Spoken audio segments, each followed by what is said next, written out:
Moi, je vais vous dire, je ne m'en vante pas, mais j'ai été suffisamment critiqué à l'époque et, euh, et surtout seul.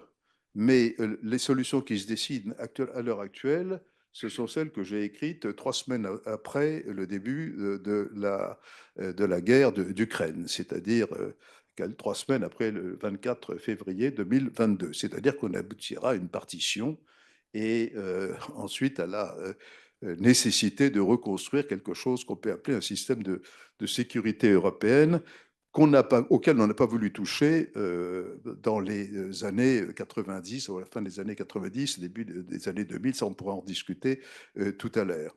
Alors, ayant dit cela, je crois qu'il faut quand même faire très attention, justement, un peu pour les raisons méthodologiques que je viens de dire.